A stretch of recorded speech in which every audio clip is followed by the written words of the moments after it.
Hi everyone, Kate here, and at last I'm doing my long-promised Gibson girl hair tutorial. This style was voted on by my Patreons, and I'm pretty sure I promised it on my channel like a year ago after I featured the style in a video. You can make the style more intricate and larger than I'm doing today, but I've gone with a simple wearable version for this video. So let's jump right into it. You will want to set your hair with some sort of curler the night before. I love my homemade 1930s curlers, but foam rollers or pillow rollers or any other curlers you prefer will also work for this style. The curlers are just being used to get some volume into the hair, so the shape of the curls doesn't really matter. You also don't need to follow any particular setting pattern as long as all the hair is well curled.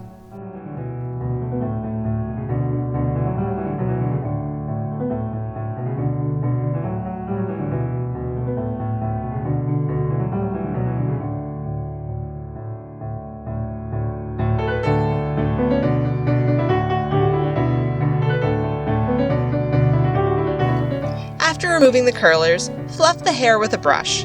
This is sort of like a 1940s brush out, but you don't have to worry too much about brushing out the entire curl. You're going to focus your attention on the roots, fluffing the hair, not teasing it. You don't want to tangle it or anything, you're just getting it nice and fluffy.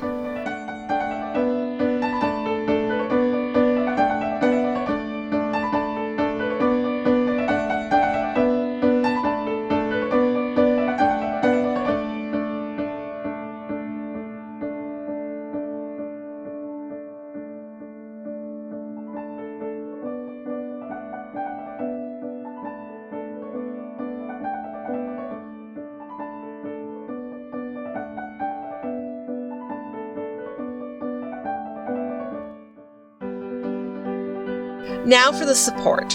There are numerous suggestions and videos on the internet about how to make a support for a Gibson girl hairstyle. Most involve some sort of false hair or foam, and I've even seen pool noodles suggested. My favorite method involves wrapping a braid of faux hair around the head.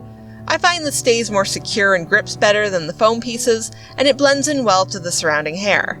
I also like the shape it gives to the poof. It's a little more natural rather than something too cylindrical.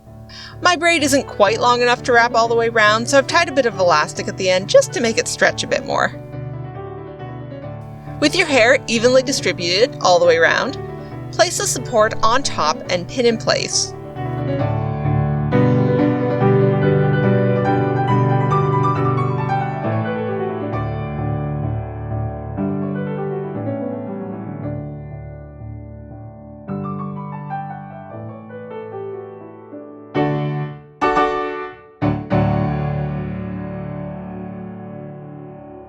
Once well secured, pull the hair up in sections and pin the ends into a bun.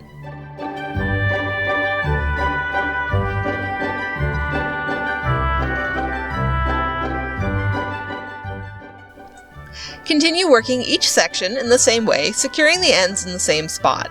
Make sure the hair is fluffed out over the braid, hiding it completely.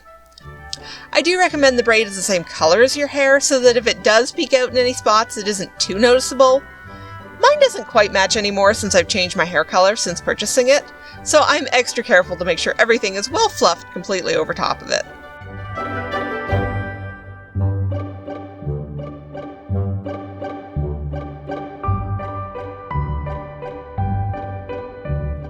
I'm just going for a basic top knot today, but to make the style more intricate, you can swirl the ends into some sort of design, or perhaps do a cluster of pin curls on the top, or even add a fun hair accessory.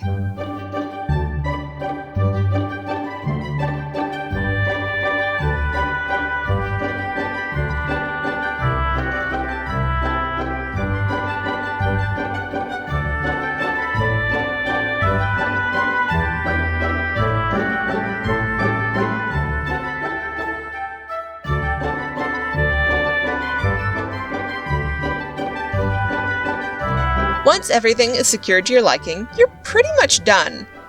There is a last optional step, but it's one that I think makes a world of difference. With a small barreled curling iron, take all the wispy bits of hair that are sitting out along the hairline and curl them into little ringlets. This gives a soft but finished look and stops the overall style from looking too messy. These curls will fall a bit over the course of the day and start to look more natural. Often this hairstyle actually improves over time as everything relaxes a little.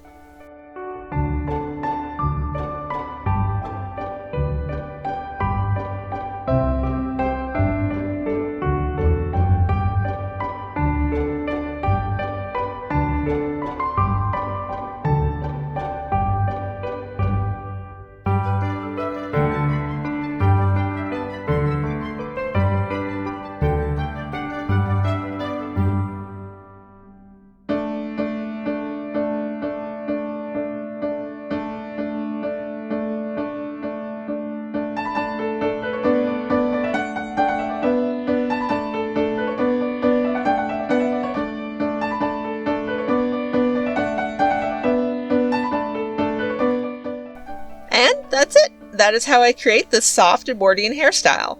This is honestly one of my favorite looks, and I don't know why I don't do it more often.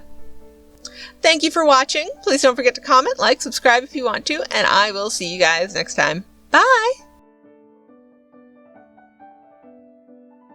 This video is made possible through the generous support of my Patreon members. Thank you.